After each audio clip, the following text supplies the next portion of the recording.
Most people try to change their future without ever cleaning their inner state. Before we talk about cleansing anything, we must first understand what we are actually working with.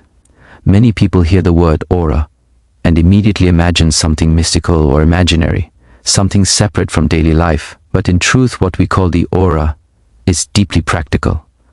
It is the combined field of your thoughts, emotions, nervous system, posture, and attention. It is how you carry yourself into a room before you ever speak. It is not created by incense or rituals.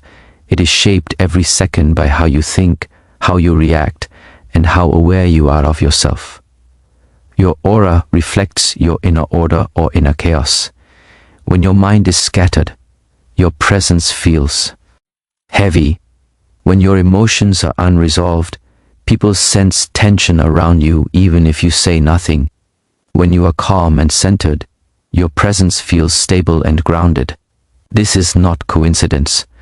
The human body is constantly communicating, not just through words but through breath, muscle tone, eye focus, and energy of attention.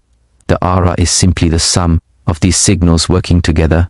Most people believe their state is caused by the outside world. They think stress comes from work, anxiety comes from people, and heaviness comes from circumstances. But if that were true, everyone in the same situation would feel the same way. They don't. This tells us something important. The aura is not controlled by events, but by interpretation. Two people can face the same challenge, and one become stronger while the other collapses.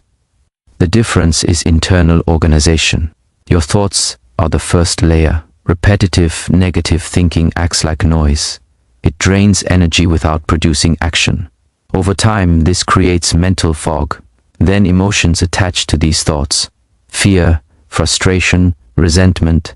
When emotions are not acknowledged or released, they linger in the nervous system. This is why you can feel tired even after resting. The body has stopped, but the inner system has not. Then comes the physical layer. A collapsed posture, shallow breathing, and constant tension signal the brain that something is wrong. The brain responds by producing more stress chemicals. This feedback loop clouds your inner state further. So when we say the aura is unclean, we are not judging. We are pre-diagnosing. Something inside is misaligned. Understanding this is important because you cannot clean what you do not understand. If you believe your aura is something outside of your control, you will look for external fixes. If you understand that it is the byproduct of your daily habits and awareness, then responsibility returns to you. This is empowering, not burdensome. It means change is possible at any moment. A clean aura does not mean constant happiness. It means clarity. It means your emotions move through you instead of controlling you. It means your thoughts serve you instead of exhausting you. It means your body supports your mind instead of fighting it. When these layers are aligned, you feel lighter without trying. Your decisions become simpler. Your reactions slow down. Your presence becomes steady. This is why the first step is always understanding, not forcing positivity, not suppressing discomfort, but observing your inner state honestly. When you understand how your inner world works, cleansing becomes a natural process rather than a struggle. And when understanding becomes awareness, change begins without effort. Once you understand that your inner state is something you actively shape, the next step becomes very clear. You must learn how to return to stillness. Stillness is not the absence of movement, it is the absence of unnecessary tension. And the fastest way to access it is through the breath.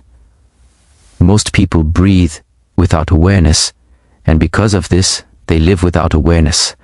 The breath is constantly influencing the nervous system, whether you notice it or not. When it is rushed and shallow, the body believes it is under threat. When it is slow and deep, the body understands that it is safe. Notice how you breathe when you are stressed. The chest tightens, the inhale is short, the exhale is incomplete. This pattern keeps the mind alert, reactive, and defensive. Over time, this becomes normal. People forget what calm feels like. They mistake tension for productivity and restlessness for ambition. But this constant activation clouds the inner space. No amount of thinking can clean what the breath keeps disturbing. When you consciously slow the breath, you interrupt this cycle. A deep inhale through the nose followed by a longer controlled exhale sends a powerful signal to the nervous system. It says there is no immediate anger. The muscles soften, the heart rate slows, the mind begins to settle, not because you forced it to, but because the body created the conditions for calm. This is why breath is not a technique, it is a foundation. Stillness begins in small moments. Sitting upright, without leaning, feeling the spine lengthen, letting the shoulders drop, breathing in, not to fill the chest, but to expand our abdomen. Breathing out fully, as if releasing weight you didn't know you were carrying. At first the mind will resist, thoughts will grow louder. This is normal. It is not a failure, it is exposure. You are finally noticing what was always there. As you remain with the breath, something important happens. The space between thoughts increases. Reactions slow down. You begin to respond in D of react. This is the cleansing process. Not by removing thoughts, but by loosening their grip. The breath creates distance between you and your mental noise. In that distance, clarity appears. Many people try to fix their lives without ever fixing their breath. They change environments, chase motivation, seek distractions, but they carry the same inner chaos wherever they go. Stillness teaches you that peace is not found by escaping, but by stabilizing. When the breath is stable, emotions lose their sharpness. Fear becomes information instead of panic. Stress becomes a signal instead of a burden. This practice does not require special conditions. You can do it in the morning before the world reaches you. You can do it in the middle of pressure. You can do it before you speak, before you decide, before you react. Each conscious breath is an act of self-respect. It is you choosing clarity over impulse. Over time, the breath retrains the body. Calm becomes familiar. Tension becomes noticeable. And once you can notice tension, you can release it. This is how the inner field becomes clean again. Not through force, but through regulation. When the breath is steady, the mind follows. And stillness becomes your natural state. Once the breath begins to settle the nervous system, another layer reveals itself. This is where most people struggle, because what rises next is not silence, but emotion. Stored reactions, unexpressed frustration, disappointment, fear, and longing all begin to surface. This is not a problem. This is the process. The inner space cannot be cleaned if we keep pushing everything into the corners. What we resist does not disappear, it waits. Many people are taught to be strong by suppressing emotion. They believe that ignoring feelings is maturity. In reality, suppression is avoidance, and avoidance keeps the inner world polluted. Emotional residue builds when moments are left unfinished. A word you wanted to say but didn't. An anger you swallowed. A fear you pretended not to feel. Each of these leaves an imprint on the nervous system. Over time, these imprints become tension, irritability, and fatigue without a clear cause. The key is observation without judgment. When an emotion appears, the instinct is to label it as good or bad, weak or strong, acceptable or unacceptable. The moment you judge it, you tighten around it. Instead, allow it or be present. Feel where it lives in the body. Maybe it is a tight chest, a heavy stomach, a clenched jaw. Stay with the sensation, not the story. The story fuels the emotion, the sensation allows it to move. Emotions are not meant to stay, they are messages passing through. When you give them space without feeding them, they complete their cycle. This is how emotional cleansing happens naturally. Not by dramatic release, not by acting out, but by conscious presence. You breathe, you observe, you allow, and slowly the intensity dissolves. Many people are afraid of this step because they think they will lose control. But the opposite is true. Avoided emotions control you from the background. Observed emotions lose their power. The moment you can sit with discomfort without reacting, you reclaim authority over yourself. This is inner strength, quiet, stable, unshaken. Another important aspect is letting go of emotional identity. People often say, "This is just how I am," or "I have always been anxious," or "I am an angry person." These are not truths, they are habits. Emotions visited you so often that you mistook them for who you are. When you observe emotions, instead of merging with them, identity loosens. You realize you are the space in which emotions appear, not the emotion itself. As this understanding deepens, relationships begin to change. You stop reacting from old wounds. You stop projecting unresolved feelings onto others. Conversations become clearer. Conflict becomes less personal. The aura lightens because there is less inner resistance. Nothing is being Shijied forward from the past. This practice requires patience. Emotional residue did not accumulate in one day, and it will not disappear in one day. But each time you choose awareness over suppression, you clean a layer. Each time you allow an emotion to pass without feeding it, you reclaim energy that was trapped. Eventually, you will notice a quiet confidence forming, not excitement, not emotio, null highs, but stability. You feel less reactive, less burdened, more present. This is the sign that emotional weight is lifting. When emotions move freely, the inner space clears, and you stand lighter within yourself. As the inner world becomes calmer and emotions begin to move freely, the body can no longer be ignored. The body is not separate from the mind. It is the mind made visible. Every thought leaves a trace in posture, tension, and movement. When the body is neglected, the mind becomes unstable. When the body is trained with awareness, the mind finds structure. This is why physical discipline is not about appearance or strength alone. It is about creating a stable vessel for your inner state. Look at how most people carry themselves. The spine collapses, the shoulders roll forward, the neck reaches ahead of the body. This posture signals defeat before life has even applied pressure.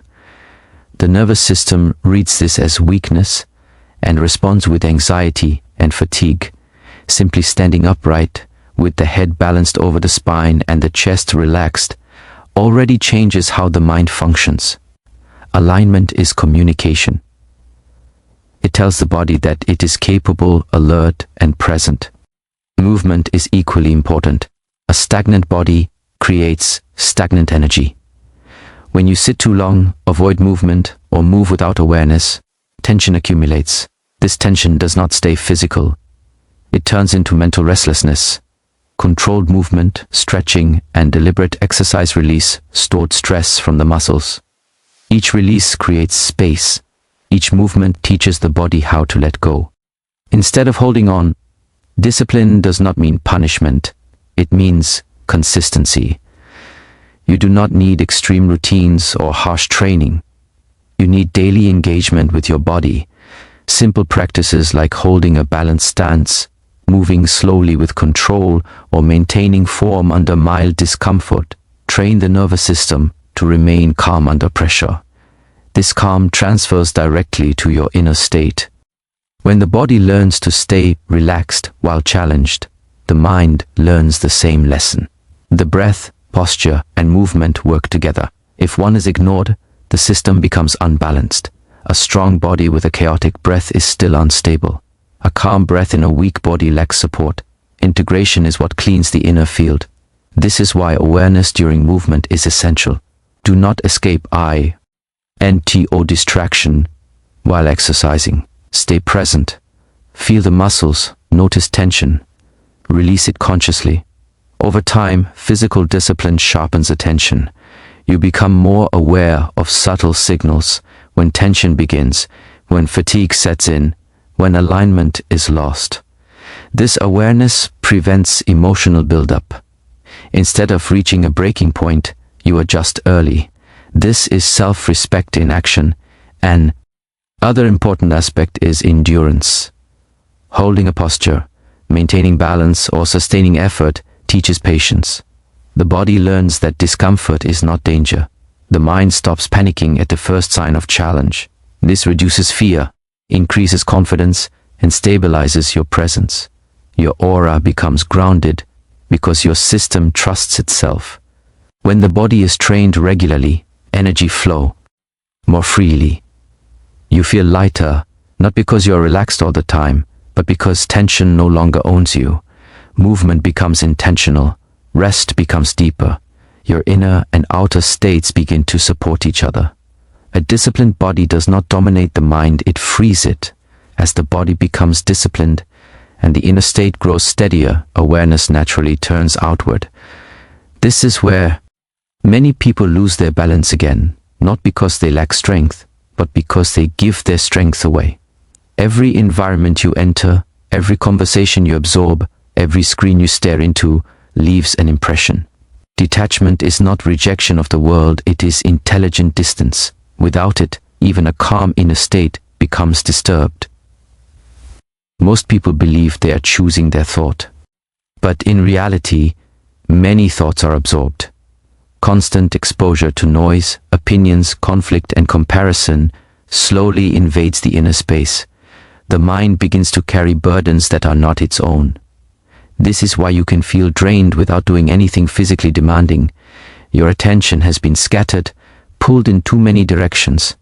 Attention is energy. When it leaks, the inner field weakens. Detachment begins with awareness of what you allow in. Not every conversation deserves your emotional involvement. Not every opinion requires a response. Silence is often the strongest form of clarity. When you stop reacting automatically, you reclaim control over your inner world. This does not mean becoming cold or indifferent. It means choosing consciously where your energy goes. One of the most powerful forms of detachment is reducing unnecessary stimulation. Endless news, social comparison, and digital noise overstimulate the nervous system. The mind becomes restless, constantly searching for the next input. This restlessness clouds perception. When you intentionally step back, even briefly, you create space for the system to reset. In that space, calm returns naturally. Detachment. T also applies to people. Some interactions uplift, others drain. This is not about judging others.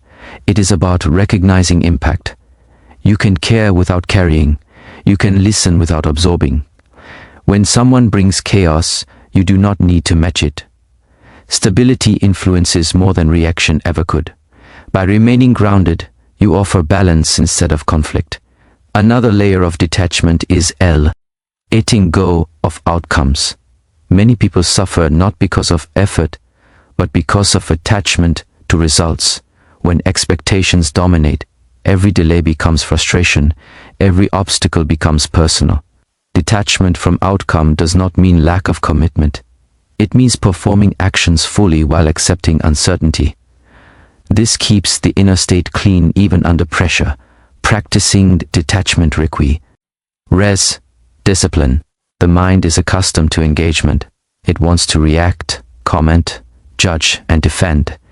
Each time you pause instead of reacting, you strengthen inner boundaries. Over time, these boundaries become natural. The mind stops reaching outward for validation or stimulation. It rests within itself. With detachment, emotional weight reduces. You no longer carry other people's fears, anger, or confusion. You no longer replay conversations or imagine scenarios. The inner space feels lighter, clearer, more focused. Decisions become easier because they are not clouded by external noise. True detachment is not isolation, it is presence without entanglement. You remain engaged with life, but you are no longer pulled apart by it. This is how the aura remains clean in a chaotic world. Wow. And you choose where your attention rests, your inner strength stays intact. All of this understanding, all of these practices, mean very little if they are treated as occasional tools instead of daily commitments. The inner state is not something you fix once and then forget. It is something you maintain, just like the body. No one bathes once and expects to stay clean forever. In the same way, the inner world requires regular care. This is where daily practice becomes essential, not as a rigid routine, but as a living discipline. Consistency creates stability. Small actions repeated every day shape the nervous system more than rare moments of intensity. A few minutes of stillness in the morning sets the tone for the entire day. Conscious breathing before reacting prevents emotional buildup. Gentle movement keeps energy flowing. These are not separate practices, they are expressions of the same awareness. Over time, they merge into how you live, not something you schedule. Many people wait for motivation before they act. This is a misunderstanding. Action creates motivation, not the other way around. Daily practice trains you to act regardless of mood. Some days you will feel calm, other days restless. Practice continues either way. This teaches the mind that stability does not depend on feelings. This alone cleans a deep layer of inner chaos. Daily practice also builds trust within yourself. When you show up consistently, the system relaxes. It knows it will be taken care of. This reduces anxiety and overthinking. The mind stops searching for control because it feels supported by structure. Structure is freedom when it is chosen consciously. Another important element is simplicity. Do not overload yourself with techniques. One breath practiced well is better than 10 practiced poorly. One movement done with awareness is better than a long routine done mechanically. Quality over quantity keeps the practice sustainable. Sustainability is what creates transformation. There will be resistance. The mind will say you don't have time, or that today is different, or that you can skip once. This resistance is not a problem. It is a signal. It shows you where discipline is still weak. Each time you practice, despite resistance, you strengthen inner authority. Over time, resistance loses its voice. Daily practice also sharpens awareness beyond the practice itself. You begin to notice when tension arises during the day. You catch emotional reactions earlier. You adjust posture without thinking. Breathing deepens natural. The inner state stays cleaner because imbalance is corrected before it accumulates. This is not about perfection. There will be days you miss. What matters is returning without self-judgment. Guilt is another form of inner pollution. Discipline combined with compassion keeps the system balanced. As these practices become part of your life, you stop searching for peace. You carry it. Your sense becomes calm, steady, and grounded. Not because life is easy, but because you are aligned. This alignment is felt by others before it is explained. When daily practice becomes who you are, clarity is no longer temporary. It is your natural state.